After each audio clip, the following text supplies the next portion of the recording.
11वीं से 13वीं जेपीएससी के नियुक्ति पत्र सीएम हेमंत सोरेन 28 तारीख को देने वाले थे, लेकिन उससे पहले एक बार फिर यह मामला झारखंड हाईकोर्ट की दहलीज तक पहुंच गया है और हाईकोर्ट ने कहा है कि अगर किसी भी गलत अभ्यर्थी को नियुक्ति दी जाती है तो उसकी जिम्मेदारी आयोग को लेनी होगी और हाईकोर्ट इस पर सख्ती से नजर रखेगा।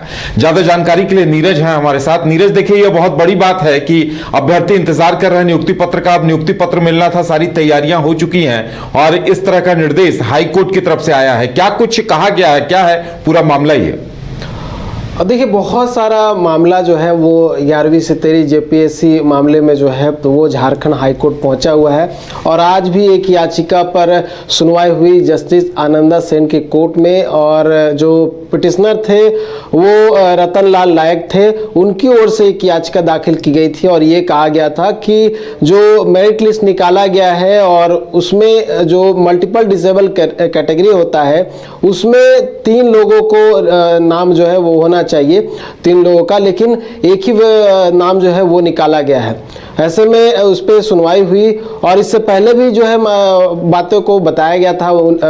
जस्टिस आनंदा सेन के कोर्ट में ही मामले की सुनवाई जो है वो चल रही थी, जिसमें स्पोर्ट्स कोटे का जो था 4 जो अभ्यर्थी था उसका नाम निकालना था, लेकिन जो निकाला गया रिजल्ट उसमें ये बात का जिक्र नहीं किया गया है कि स्पोर्ट्स कोटे में कितने लोगों की नियुक्ति हुई है। साथ ही उसके बाद एक और मामले में सुनवाई हुई थी, उसमें डिसेबल कैटेगरी के 5 अभ्यर्थियों का होना चाहिए, लेकिन उतने लोगों का नहीं हुआ था। उसके बाद जेपीएससी ने खुद कहा कि 6 होना चाहिए और उसके बाद भी जब झारखंड हाईकोर्ट की ओर से निर्देश दिया गया था कि जितने भी पिटिशनर हैं जिनकी नंबर अधिक है उनका सीट जो है वो रिजर्व रखा जाए। ऐसे में 28 नवंबर को नियुक्ति पत्र वितरण करना है। ये मामला झारखंड हाईकोर्ट में उठाया गया, जिसको लेकर कोर्ट ने नाराजगी व्यक्त की और ये कहा कि कोई भी गलत व्यक्ति की नियुक्ति जो है वो नहीं होनी चाहिए और अगर ऐसा होता है तो जो भी अधिकारी इसके लिए जिम्मेवार होंगे उन्हें सीधा जेल भेज दिया जाएगा। तो कड़ी टिप्पणी जो है वो झारखंड हाईकोर्ट ने की है, क्योंकि इससे पहले झारखंड हाईकोर्ट ने आदेश का अनुपालन करने का निर्देश दिया था, जिसमें अगर बात करें अभी जो करंट नियुक्ति चल रही है जिसमें 242 पोस्ट ही है और उसमें से सभी का रिजल्ट जारी कर दिया गया है, मेरिट लिस्ट जारी कर दिया गया है। और जैसे ही झारखंड हाईकोर्ट की ओर से ये आदेश दिया गया, निर्देश दिया गया कि जो 4 और ये 5 सीट रिजर्व रखा जाए, उसके बाद जो है मामला फंस गया कि जो ऑलरेडी निकाला हुआ मेरिट लिस्ट है उनमें से किन अभ्यर्थियों को छांटा जाएगा, कैसे जोड़ा जाएगा, नए वैकेंसी कैसे क्रिएट किया जाएगा। तो कई तरह के उलझन थे जिसको लेकर जो है हो सकता है कि आने वाले समय में बातें क्लियर हो, लेकिन नाराजगी जो है झारखंड हाईकोर्ट ने व्यक्त की है और मामला जो है वो जेपीएससी तक फंस गया कि जेपीएससी अब इस उलझन से कैसे बाहर निकलेगा और इसी को लेकर जो है हो सकता है कि आने वाले समय में सुनवाई हो। लेकिन नियुक्ति पत्र जब वितरण होना है उसको लेकर नाराजगी व्यक्त की गई, एक आयोग भी दाखिल किया गया और उसके माध्यम से बातों को बताया गया है। तो हो सकता है कि आने वाले जो सुनवाई है उसमें बातों को क्लियर किया जाए। तो और सबसे बड़ा सवाल यह है कि नियुक्ति पत्र वितरण का कार्यक्रम जो है वो अभी फिलहाल उस पर कहीं संकट के बादल तो नहीं मंडरा रहे?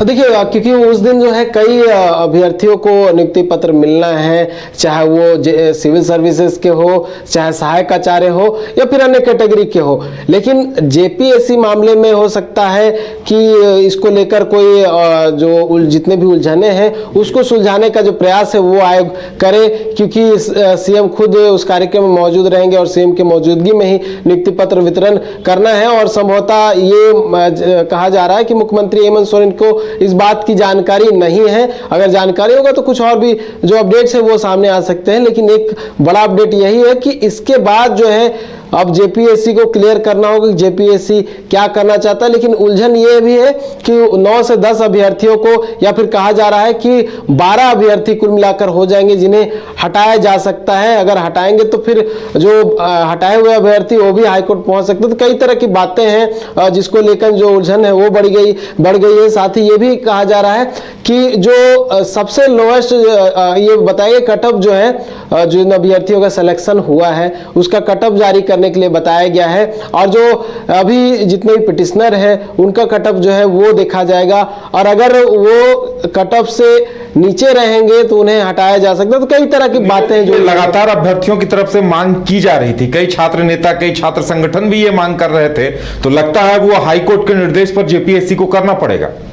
बिल्कुल, देखिए क्योंकि इसमें जो है ये कोटिवार तरीके से नियुक्ति निकाली जाती है, लेकिन क्योंकि कोटिवार तरीके से रिजल्ट नहीं जारी किया गया है, इस कारण से जो अभ्यर्थी है वो झारखंड हाईकोर्ट पहुंचे हैं। चाहे स्पोर्ट्स कोटे की बात कर ले या फिर जो दिव्यांग कोटे की बात कर ले, तो इस तरह के कोटे जो है हर आयोग में रहते हैं, इवन यूपीएससी में भी रहते हैं। उसको लेकर जो है नाराजगी देखने को मिल रही है, क्योंकि कोटावार तरीके से जो है रिजल्ट नहीं निकाला गया है, और इसी में कहीं ना कहीं जेपीएससी जो है वो फंस गया उधर। चलिए, तो अब देखने वाली बात यह होगी कि जेपीएससी क्या निर्णय लेता है, क्योंकि एक तरफ सीएम हेमंत सोरेन 28 तारीख को नियुक्ति पत्र देने वाले हैं, वहीं हाई कोर्ट की तरफ से सख्त रूप से यह निर्देश दिया गया है कि गड़बड़ी नहीं होनी चाहिए। तो अब नजरें इस बात पर होंगी कि आगे क्या होगा। घर रहने का मकान भर नहीं, ये खुशियों की तिजोरी है।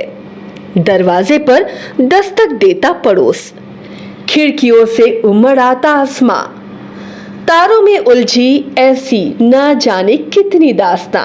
कहती हैं चले डायमंड सिटी, एक सफर हम सफर के साथ अपने घर तक। Diamond city, life long bonding, 500 से ज्यादा खुशहाल डायमंड परिवार। जल्दी करें, सिर्फ 200 फ्लैट बाकी। आज ही बुक करें अपना आशियाना।